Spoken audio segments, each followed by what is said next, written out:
তালের কেমন মিষ্টি গন্ধ টের পাচ্ছিস বিট্টু? এই নে আমার হাত সং। এই বলে কাকু বিট্টুর নাকে আঙ্গুল ঢোকাতে আঙ্গুলটা চেপে ধরল। আঙ্গুলটা ধরতেই বিট্টু টের পেল। আপনারা দেখছেন ভুতুড়ে কান্না। এখানে গল্প নয়, রহস্য শোনানো হয়। হ্যালো, নমস্কার আমার প্রিয় সকল শ্রোতা বন্ধুদের। কেমন আছেন সবাই? আশা করি আপনারা সকলেই ভালো আছেন। আজকের 5 নম্বর এপিসোডে নিয়ে চলে এসেছি আপনাদের জন্য একটি খাঁটি গ্রাম বাংলা ভূতের গল্প। গল্পটি যদি ভালো লেগে থাকে তাহলে লাইক করতে ভুলবে না, আর চ্যানেলে নতুন হলে চ্যানেলটিকে অবশ্যই সাবস্ক্রাইব করে আমাদের সাথে যুক্ত হন। আর হ্যাঁ, আপনার নাম কি, আপনি কোথা থেকে দেখছেন, অবশ্যই কমেন্ট বক্সে লিখে জানাবেন। তো দেরি না করে সরাসরি গল্পে প্রবেশ করা যাক।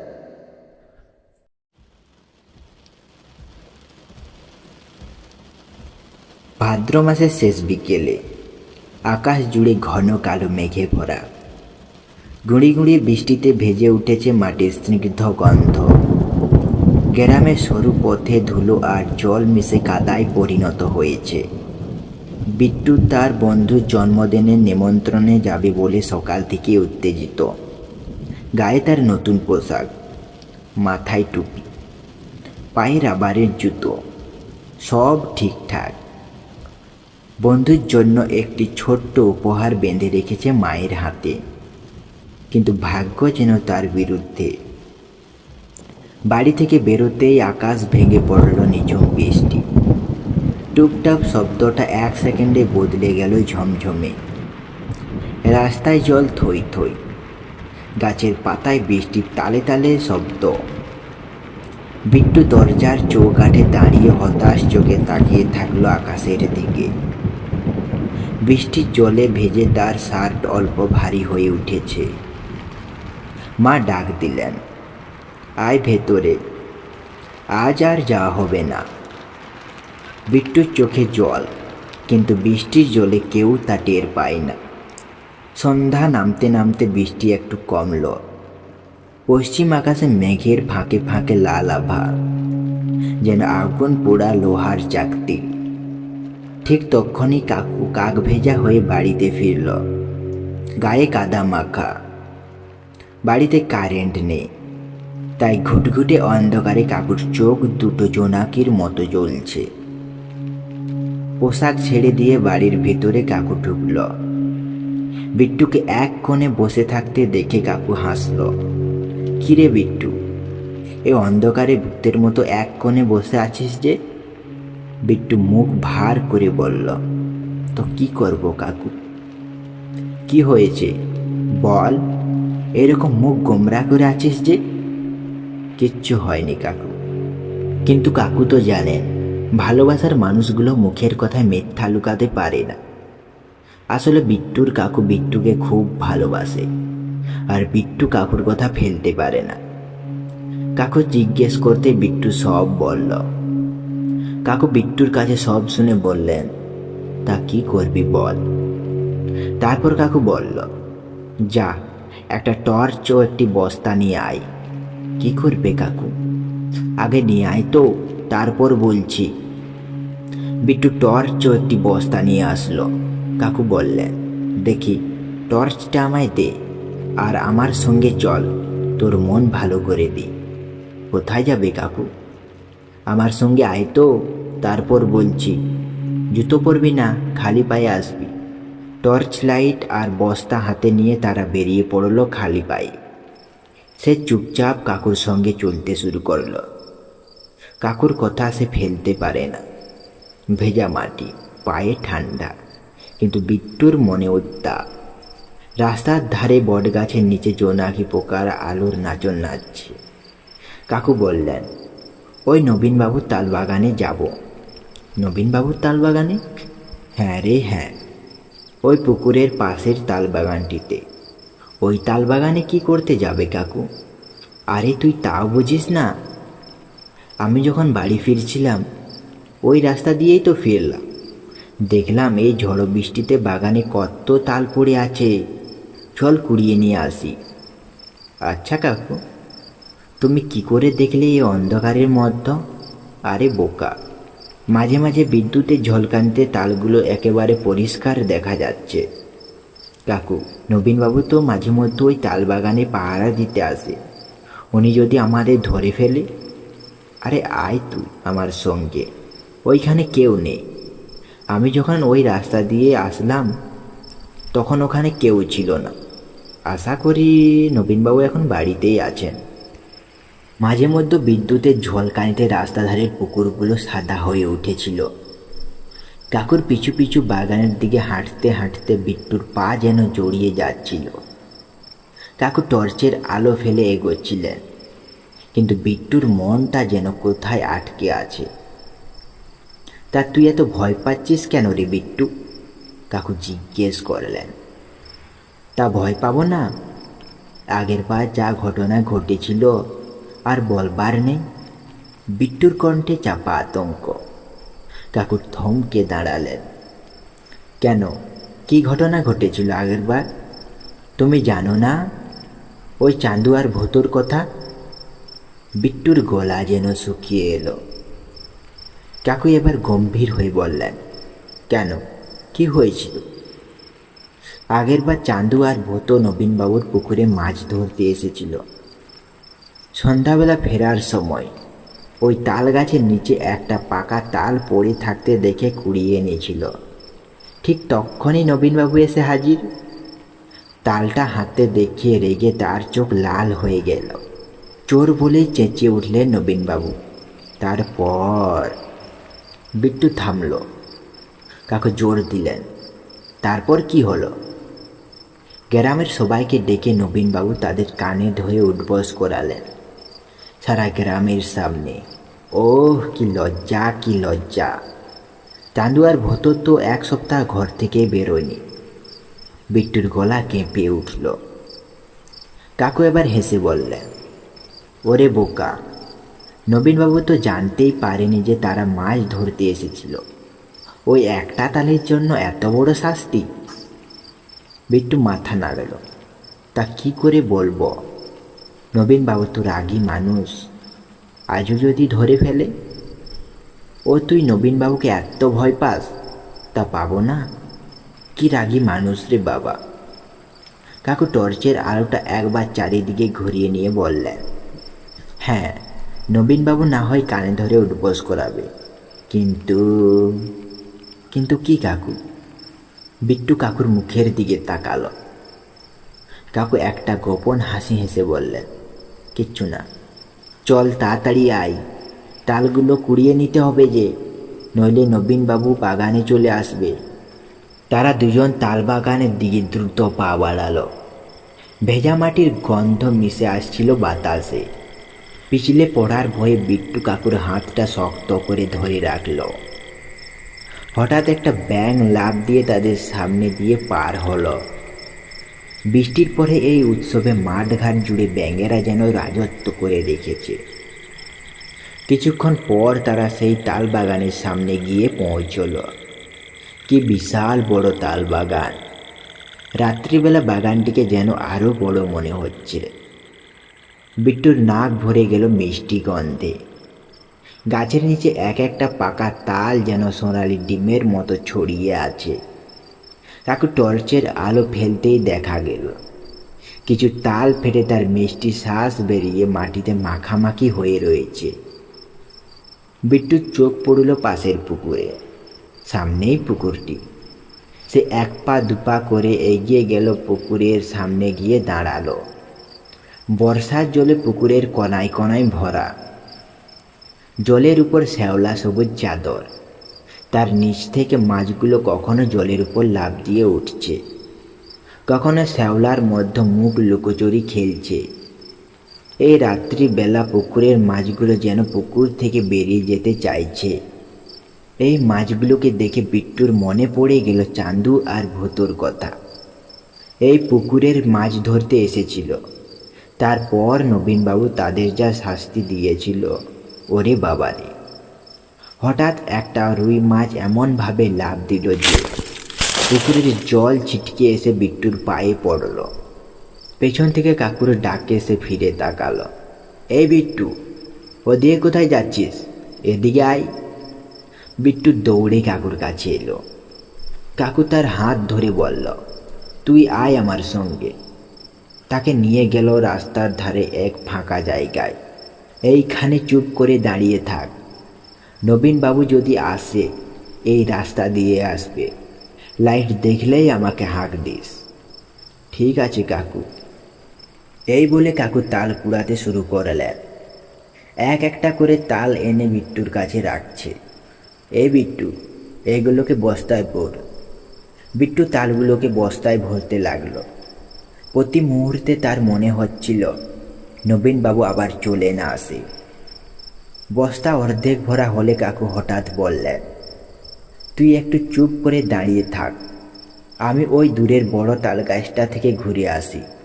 ওইখানে কেন যাবি কাকু? বিট্টু জিজ্ঞেস করতে কাকু ধমক দিলেন, আরে তুই একদম বোকা। ওই গাছের নিচে তালগুলো খুব মিষ্টি আর খুব বড়, কি সুন্দর। কেন কাকু, এই তালগুলো মিষ্টি না? এত কথা বলিস কেন? চুপ করে দাঁড়িয়ে থাক। বারবার কাকুর কাছে ধমক খেয়ে বিট্টু চুপ করে ওইখানেই দাঁড়িয়ে থাকলো। আর হ্যাঁ, নবীনবাবু এলে সঙ্গে সঙ্গে হাঁক দিস। ঠিক আছে কাকু।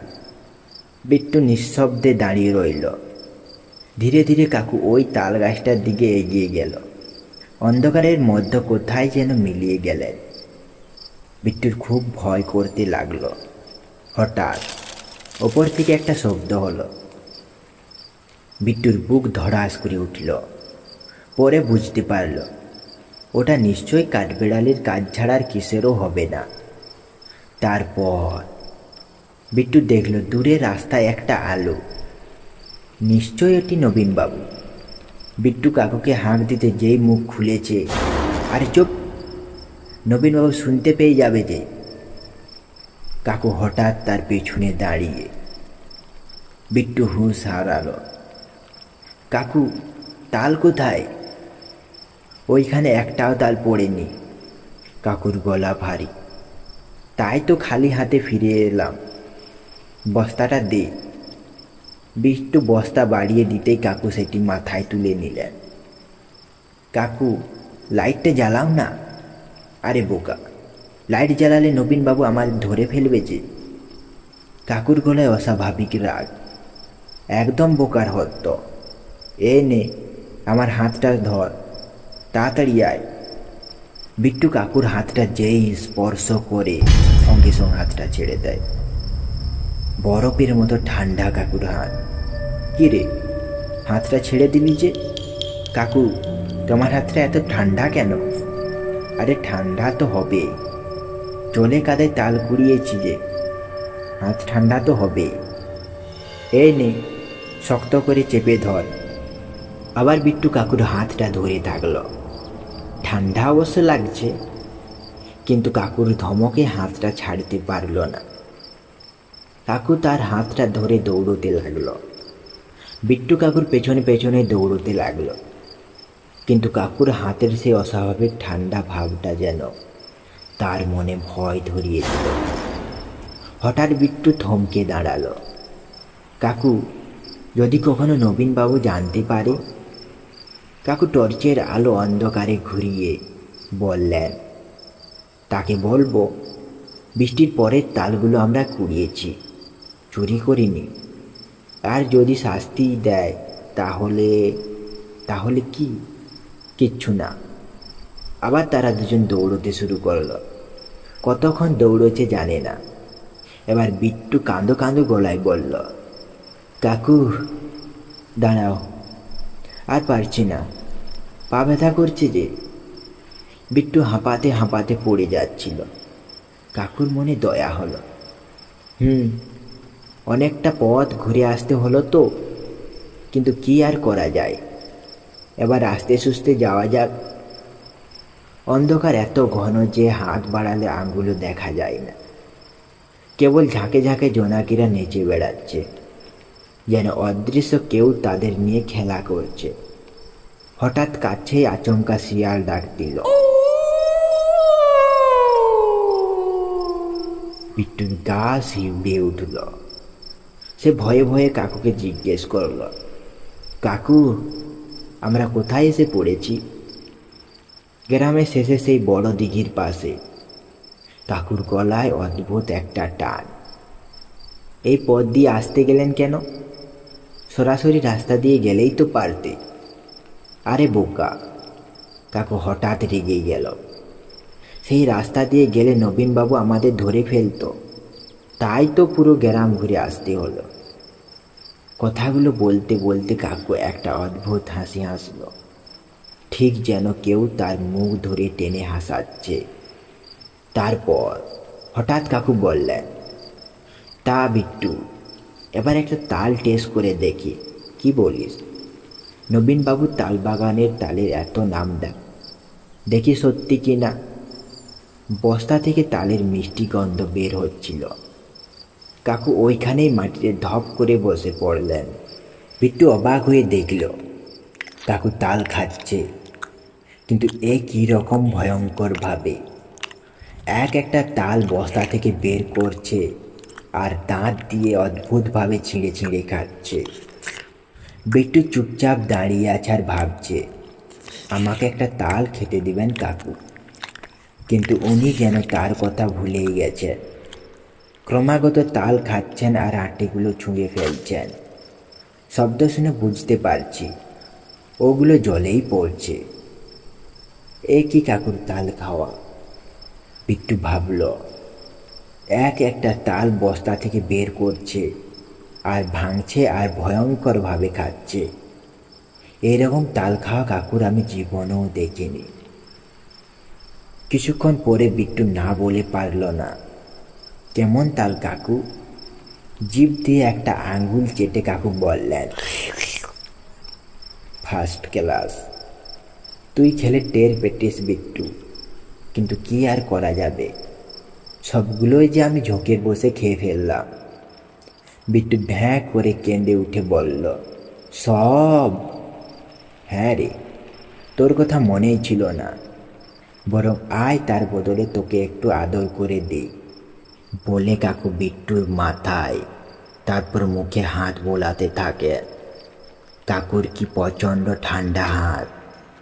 বিট্টু চেঁচিয়ে উঠল, আর না কাকু, বড্ড ঠান্ডা লাগছে যে। তালের কেমন মিষ্টি গন্ধ টের পাচ্ছিস বিট্টু? এই নে আমার হাত সং।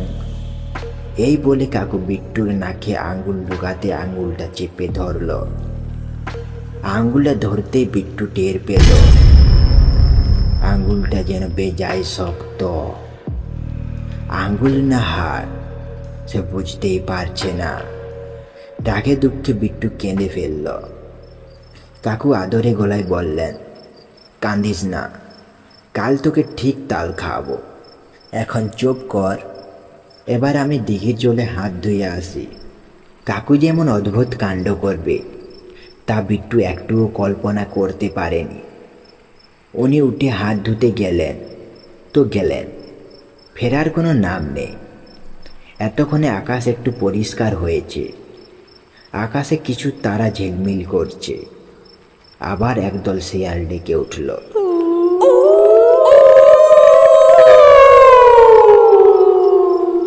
বিট্টু তখনও দাঁড়িয়ে আছে, নাকে লেগে আছে সেই হাড়ের আঙ্গুলের স্পর্শ। দিঘির জলেতে কে যেন হাত ধুচ্ছে, কিন্তু শব্দটা আসছে যেন কেউ হাড়ে হাড়ে ঘষছে। এবার বিট্টু একটু ভয় পেতে লাগলো। সে ভয়ে ভয়ে কাকুকে ডাকলো, কাকু, ও কাকু। কিন্তু কাকুর কোনো সাড়া নেই। এবার বিট্টু আরো জোরে কাকুকে ডাকতে থাকলো। কিছুক্ষণ পরে একটু দূরে একটা টর্চের আলো ঝিলিক করে উঠল। তারপর কাকুর গলা ভেসে এলো, বিট্টু, বিট্টু। বিট্টু সাড়া দিল। কাকু দৌড়তে দৌড়তে কাছে এলেন। আরে বিট্টু, তুই এখানে কি করছিস? জানিস আমি তোকে পুরো গ্রাম খুঁজে ফেলেছি, আর তুই এইখানে এসে দাঁড়িয়ে আছিস? কাকু, তুমি তো আমাকে এইখানে নিয়ে এলে, আমি নিয়ে আনলাম। হ্যাঁ, নবীনবাবু আসছে বলে তুমি আমাকে এই পথ দিয়েই তো নিয়ে এলে। তারপর কাকু বললেন, আমি তো তাল কুড়িয়ে এসে দেখি তুই ওইখানে নেই। আমি ভাবলাম নবীনবাবু আসছে বলে তুই হয়তো বাড়ি চলে গিয়েছিস, তাই আমিও বাড়ি চলে গেলাম। বাড়িতে গিয়ে দেখলাম তুই বাড়িতে নেই। তারপর বাড়িতে তাল দুটি রেখে আবারও খুঁজতে বেরিয়ে পড়লাম তোকে। খুঁজতে খুঁজতে দেখলাম দিঘির পাড়ের দিক থেকে তোর আওয়াজ ভেসে এলো, তাই আমি এদিকে এসে দেখলাম তুই এইখানে দাঁড়িয়ে আছিস। এই দেখো কাকু, তুমি এইখানেই বসে হাফ বস্তার তাল একেবারে খেয়ে ফেললে। দেখো, তালের চোপাগুলো এখনো পড়ে আছে। কাকু দাঁড়িয়ে দাঁড়িয়ে দেখলো আমাকে তুমি একটাও তাল দিলে না, একাই এতগুলো তাল একেবারে খেয়ে নিলে। এই যে দেখো, তুমি আমার মাথায় মুখে হাত বুলিয়ে আদর করলে। ওহ, তোমার হাত কি ঠান্ডা, একেবারে বরফের মতো। তারপর ওই দিঘির জলে হাত ধুতে গেলে, আর এখন আসছো। এই বিট্টু, দেখ তো আমার হাতটা ঠান্ডা কিনা। এই বলে কাকু বিট্টুর হাতটা চেপে ধরল। কিরে, ওই রকম ঠান্ডা লাগছে? না কাকু, আগে প্রচণ্ড ঠান্ডা লাগছিল। কাকুর আর বুঝতে অসুবিধা হলো না বিট্টুর সঙ্গে কি হয়েছিল। কাকু বিট্টুর হাতটি ধরে সেখান থেকে প্রচণ্ড জোরে দৌড়াতে থাকলেন। দৌড়াতে দৌড়াতে একেবারে ঘরের সামনে গিয়ে শ্বাস ফেললেন।